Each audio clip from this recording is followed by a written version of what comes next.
اعوذ باللہ من الشیطان الرجیم بسم اللہ الرحمن الرحیم۔ السلام علیکم اسٹوڈنٹس، آج ہم لوگ پڑھیں گے بچپن اور جذباتی نشو و نما کی خصوصیت۔ بچپن کا دور 6 سال سے شروع ہو کر 12 سال تک کی عمر کا ہوتا ہے۔ بچہ گھر کے ماحول سے نکل کر اسکول کے ماحول میں قدم رکھتا ہے تو اس دور میں بچے کے تعلقات کا حلقہ وسیع ہو جاتا ہے اور اس کے اثرات بچے کی جذباتی نشو و نما پر پڑتے ہیں۔ بچپن کے دور میں جذباتی نشو و نما کی مندرجہ خصوصیات ماہرین نفسیات نے بتائی ہیں۔ نمبر 1 جذبات کے اظہار میں سنجیدگی، نمبر 2 شعور میں پختگی، نمبر 3 جذبات پر قابو، نمبر 4 انفرادی خصوصیات کا نمایاں ہونا، نمبر 5 خوف کی شدت میں کمی۔ جذبات کے اظہار میں سنجیدگی، اس دور میں بچے کی جذبات کی شدت اور ان کے اظہار کے طریقوں میں تبدیلی واقع ہو جاتی ہے۔ بچہ اپنے جذبات کے آزادانہ اظہار سے اجتناب کرتا ہے، پرہیز کرتا ہے۔ پہلے کی نسبت اس کے جذبات میں سنجیدگی کا عنصر جو ہے وہ نمایاں ہو جاتا ہے، اس کی قوت میں اضافہ ہو جاتا ہے اور وہ ماحول کے تقاضوں کو پیش نظر رکھتا ہے۔ پہلے وہ چیز نہ ملے پر برتن توڑتا تھا اور رو رو کر آسمان سر پر اٹھا لیتا تھا، اب وہ کسی بھی چیز کے لیے کوئی ضد وغیرہ نہیں کرتا بلکہ کوئی چیز نہ ملے تو تحمل سے برداشت کر لیتا ہے۔ نمبر 2 شعور میں پختگی، بچپن کے دور میں بچے کی معلومات، مشاہدات اور تجربات میں وسعت، گہرائی پیدا ہو جاتی ہے۔ اب وہ فرضی اور غیر حقیقی چیزوں سے ڈرتا نہیں ہے۔ اس دور میں اس کے شعور میں پختگی آ جاتی ہے اور علم اور تعلیمی ماحول اس کے جذبات کی پختگی میں اہم کردار ادا کرتے ہیں۔ جذبات میں پختگی بچے کو اس قابل بنا دیتی ہے کہ اس کا جذباتی رد عمل ماحولی تقاضوں کے عین مطابق ہو جاتا ہے۔ اس کے بعد آ جاتا ہے جذبات پر قابو۔ اس دور میں بچہ جذبات پر قابو پانا سیکھ جاتا ہے۔ اب وہ جان جاتا ہے کہ اسے ہر جگہ ہر وقت غصے کا اظہار نہیں کرنا چاہیے بلکہ معاشرتی زندگی میں نظم و ضبط قائم رکھنے کے لیے اسے غصے پر قابو رکھنا چاہیے۔ یہی وجہ ہے کہ بچے جو ہیں وہ چیختے اور چلانے، مارنے پیٹنے اور گالی گلوچ جیسے ناپسندیدہ افعال یا کاموں سے پرہیز کرتے ہیں۔ انفرادی اختلافات کا نمایاں ہونا، اس دور میں بچے کے شعور میں پختگی اور جذبات کے اظہار میں نظم و ضبط پیدا ہو جاتا ہے۔ اب بچوں کی جذباتی نشو و نما کے مطالعے سے اخذ کیے جا سکتے ہیں۔ اس دور میں بچوں میں انفرادی اختلافات کا مشاہدہ کیا جا سکتا ہے۔ بعض بچے تلخ کلامی یعنی سختی سے بولنا اور بعض بچے شیریں یعنی نرم گفتگو کا مظاہرہ کرتے ہیں۔ بعض بچے چڑچڑے اور بعض تحمل مزاج ہونا، پرسکون مزاج کا ہونا کہہ سکتے ہیں۔ بچوں میں انفرادی اختلافات تفارس کے علاوہ گھر کے ماحول اور مدرسے کے ماحول، اساتذہ کے رویے اور اپنے دوستوں کی دوستی کا نتیجہ ہوتے ہیں۔ اس کے بعد آ گیا خوف کی شدت میں کمی۔ اس دور میں بچپن کے دور کی نسبت معلومات، مشاہدات اور تجربات میں وسعت آ جاتی ہے۔ اب وہ اجنبی لوگوں اور پالتو جانوروں سے نہیں ڈرتا، اب اس کے خوف کے مہیجات یعنی واقعات بدل جاتے ہیں۔ وہ چوٹ آنے، ناکامی، والدین اور اساتذہ کے خوف کے ذریعے اثر آ جاتا ہے۔ اس دور میں بچہ جذباتی پختگی کی منزل کے قریب ہوتا ہے۔ یہ دور بچوں کی جذباتی نشو و نما کے لیے بہت زیادہ اہمیت کا حامل ہوتا ہے، اس لیے گھر کا ماحول، مدرسے کا ماحول، والدین اور اساتذہ کے رویے جذبات پر قابو پانے میں بڑی معاونت ہوتے ہیں، بلکہ بڑے مددگار ثابت ہوتے ہیں۔ بلوغت اور جذباتی نشو و نما کی خصوصیات،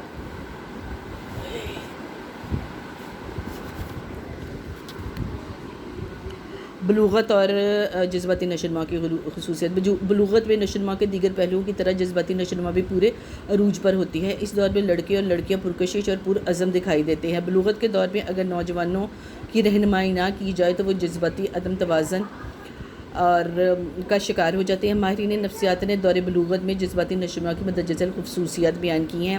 نمبر 1 جسمانی تبدیلیاں، نمبر 2 جنسی مخالف کشش، نمبر 3 جذبات کی شدت، نمبر 4 مستقبل کے خواب، نمبر 5 بیجا خوف، نمبر 6 خود نمائی اور نمبر 7 جاتا ہے جذباتی پختگی۔ پہلے آ جاتا ہے جسمانی تبدیلیاں۔ جسمانی تبدیلیوں میں عہد بلوغت میں یعنی بلوغت کے دور میں جسمانی تبدیلیوں کی رفتار بہت زیادہ تیزی سے اس میں اضافہ ہوتا ہے۔ فرد جذباتی اعتبار سے بھی انہی کی تبدیلیوں کی ضد میں رہتا ہے۔ نوجوانوں کا اضطراب، بے چینی اور پریشانی بڑھ جاتی ہے۔ جسمانی تبدیلیوں کی طرح جسمانی تبدیلیوں کی طرح جذباتی تبدیلیوں میں بھی رونما ہوتی ہیں، عروج کی طرف اپنا سفر جاری رکھتی ہیں۔ جسمانی تبدیلیاں دکھائی دیتی ہیں مگر جذباتی تبدیلیاں نظر نہیں آتی۔ اس دور میں اساتذہ اور والدین کی رہنمائی کی شدت سے ضرورت محسوس ہوتی ہے۔ بلوغت کے دور میں نوجوانوں کی رہنمائی اگر نہ کی جائے تو وہ جذباتی عدم توازن اور بے راہ روی کا شکار ہو جاتے ہیں۔ جن سے مخالف کی کشش، جن سے دور بلوغت میں لڑکے اور لڑکیاں پرکشش نظر آتے ہیں، یہی وجہ ہے کہ جنسی مخالف کی کشش بہت زیادہ بڑھ جاتی ہے۔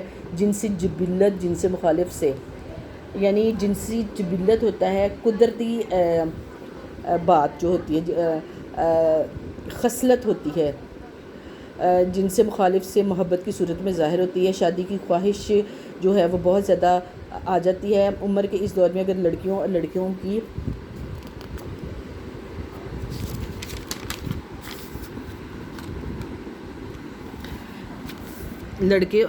کی رہنمائی نہ کی جائے تو وہ ان میں بے راہ روی ہونے کے امکانات بہت زیادہ روشن ہو جاتے ہیں۔ اساتذہ کو ہم نصابی سرگرمیوں کا اہتمام کر کے ان کے جذبے کو کئی مشغلوں میں بدل دینا چاہیے۔ بعد میں آ جاتا ہے شدت میں جذبات کی شدت۔ اس دور میں جذبات کی شدت کی فراوانی ہوتی ہے، یعنی بہت زیادہ ہوتے ہیں، اور افراد شدت سے اپنے جذبات کا اظہار کرتے ہیں۔ ان کی جذبات توانائی سے بھرپور ہوتے ہیں، اور جب اپنے جذبات میں کسی کو حائل پاتے ہیں تو حائل ہوتا ہے رکاوٹ بننا، تو ہنگامہ رائی پر اتر آتے ہیں۔ نوجوان گھر میں والدین، بہن بھائیوں اور رشتہ داروں سے الجھتے لڑتے نظر آتے ہیں تو مدرسے میں اپنے ساتھیوں سے لڑائی کرتے دکھائی دیتے ہیں۔ چھوٹی چھوٹی باتوں پر آسمان سر پر اٹھانا، ہنگامہ رائی کی فضا پیدا کرنا اور بڑوں کی باتوں پر ناگواری کا اظہار کرنا اس دور کی خاصیت ہے۔ اس لیے اس دور میں والدین اور اساتذہ کو بہت زیادہ محتاط رویہ اختیار کرنا چاہیے۔ اس کے بعد آ جاتا ہے مستقبل کے خواب۔ اس دور میں نوجوان مستقبل کے خواب دیکھتے ہیں۔ مستقبل کا تصور انہیں بے چین رکھتا ہے، اس لیے مستقبل کے لیے کئی قسم کے منصوبے بناتے ہیں، تاہم ان کا تعلق عملی دنیا کی بجائے خیالی دنیا سے زیادہ ہوتا ہے۔ نوجوان اپنے ماحول کو اپنے تصورات کے مطابق دیکھنے کے خواہش مند ہوتے ہیں، لیکن جب وہ اپنے ماحول کو اپنے خیالات اور تصورات سے مختلف پاتے ہیں تو ان کے مستقبل کے خواب اور لامحدود خواہشات دم توڑ دیتی ہیں۔ مناسب تفریحی پروگرام، معاشرتی اور مذہبی تعلیم اور صحت مند ہم نصابی سرگرمیوں کے ذریعے نوجوان کے جذبات کی حدت اور جذباتی انتشار ہوتا ہے۔ بے چینی، جوش کے معنوں میں آ جاتا ہے۔ کام کر کے ان کی جذباتی پختگی کی طرف بڑھنے کی صلاحیت پیدا کی جا سکتی ہے۔ اس کے بعد آ جاتا ہے بیجا خوف۔ اس دور میں نوجوان بیجا خوف اور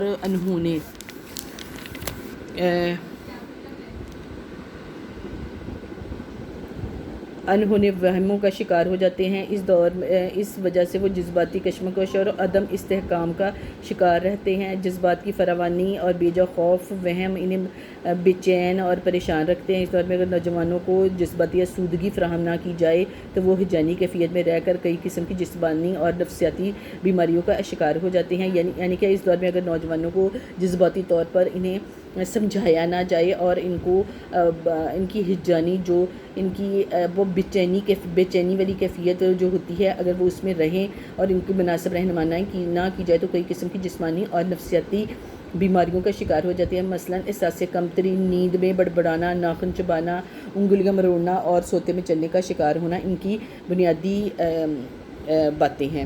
اور اس کے بعد آ گیا خود نمائی۔ اس دور میں نوجوانوں میں خود نمائی کا جذبہ بہت بڑھ جاتا ہے۔ یہی وجہ ہے کہ وہ آرائش و زیبائش پر یعنی اپنی تزئین و آرائش پر بہت زیادہ توجہ دیتے ہیں، نئے فیشن اپناتے ہیں۔ عمدہ لباس، زیب تن کرنا اور بناؤ سنگار کے نئے انداز اختیار کرنا خود نمائی کے جذبے کی تسکین ہوتا ہے۔ نوجوان ہر وہ کام کرتے ہیں جس سے ان کی خود نمائی ہو، یعنی اپنے آپ کو نمایاں کرنا، ان سے خود نمائی کے جذبے کی تسکین ہوتی ہے۔ اس دور میں نوجوان اپنے آپ کو ممتاز کرنے، نمایاں کرنے، منفرد بنانے اور الگ شناخت قائم کرنے کے لیے مختلف قسم کی معاشرتی تحریکوں اور ہم نصابی سرگرمیوں میں حصہ لیتے ہیں۔ یعنی اپنے آپ کو نمایاں کرنے کے لیے مختلف قسم کے جو اسکول یا کالجز وغیرہ میں ڈرامے ہوتے ہیں یا بزمی ادب کے پروگرام ہوتے ہیں یا مختلف قسم کی کھیلیں ہوتی ہیں، اس میں حصہ لے کر اپنے آپ کو نمایاں کرتے ہیں۔ اور خود نمائی کے جذبے کے اظہار کے لیے نوجوان شعر و شاعری، موسیقی اور سماجی کاموں میں بڑھ چڑھ کر حصہ لیتے ہیں۔ جذباتی پختگی۔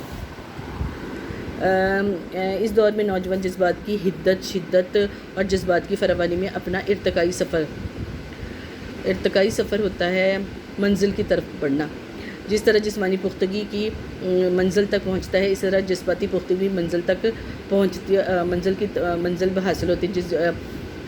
جس طرح جسمانی پختگی کی منزل تک پہنچتا ہے، اسی طرح جذباتی پختگی کی منزل بھی حاصل کرتا ہے۔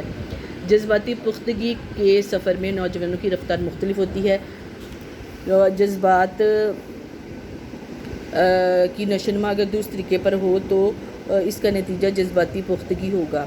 جذباتی پختگی سے مراد یہ ہے کہ ہر شخص اپنی عمر کے مطابق جذبات کا اظہار کرے۔